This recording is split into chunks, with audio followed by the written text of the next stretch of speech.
আরে ভাই, বাংলাদেশ কি নাম্বার ওয়ান দল হয়ে গেছে?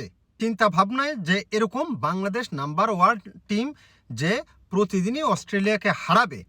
বাংলাদেশ কি খারাপ খেলছে? সাদাকে সাদা কালোকে কালো বলিব, সাদাকে কালো কালোকে সাদা বলিতে পারিব না, আর আইসক্রিম ব্যতীত কারো পা চাটিতে পারিব না। Hello viewers, it's me Rony bro, welcome to another new video. Bangladesh অস্ট্রেলিয়ার কাছে হেরে গেছে 7 রানে দ্বিতীয় টি-20 ম্যাচ। দুইভাবে বিশ্লেষণ করব আজকের এই খেলাটাকে। প্রথমত, বাংলাদেশ দল যেভাবে খেলেছে আমার কাছে আউটস্ট্যান্ডিং লেগেছে। বাংলাদেশ দল শুরু থেকে যেভাবে খেলেছে 197 রানের টার্গেটে আউটস্ট্যান্ডিং এক কথায়।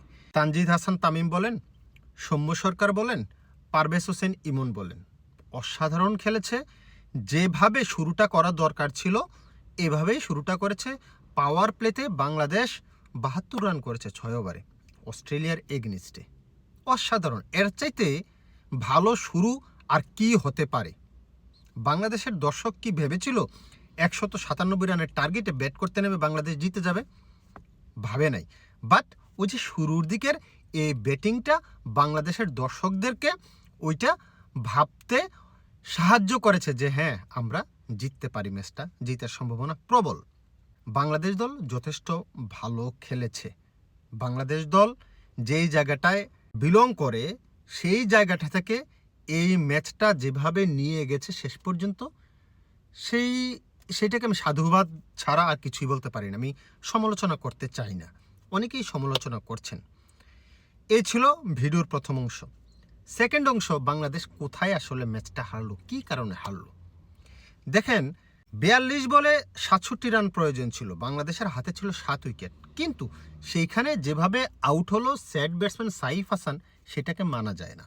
সেটা তার ভুল শট ছিল, রং সিলেকশন ছিল বলটা। এত বাইরের বল এভাবে খেলা কোনোই প্রয়োজন ছিল না। আপনার হাতে যথেষ্ট পরিমাণে সময় আছে, আপনি সময় নিয়ে ম্যাচটাকে জিতাতে পারতেন। তারপরে বাংলাদেশ আর খেলায় ফিরতে পারেনি। তাওহিদ হৃদয় শুরুতে দেরি করে ফেলছে অ্যাক্সিলেটার চাপতে, তারপরে গাফফার, যে সাকলিন গাফফার কিছুই করতে পারেনি, শামীম হোসেন পাটোয়ারি কিছুই করতে পারেনি, যার কারণে বাংলাদেশ ওই মুহূর্তটাতে খেলার বাইরে চলে গেছে। সমালোচনা করে লাভ নেই, বাংলাদেশ খুবই ভালো ক্রিকেট খেলছে। যারা মনে করেন বাংলাদেশ অস্ট্রেলিয়াকে প্রতিদিন হারাবে, তারা আসলে ভুল জায়গায় আছেন। বাংলাদেশ এখনও নাম্বার ওয়ান টিম হয়ে যায় নাই। ক্রেডিট দিতে শিখেন, প্রশংসা করতে শিখেন, শুধু সমালোচনা না।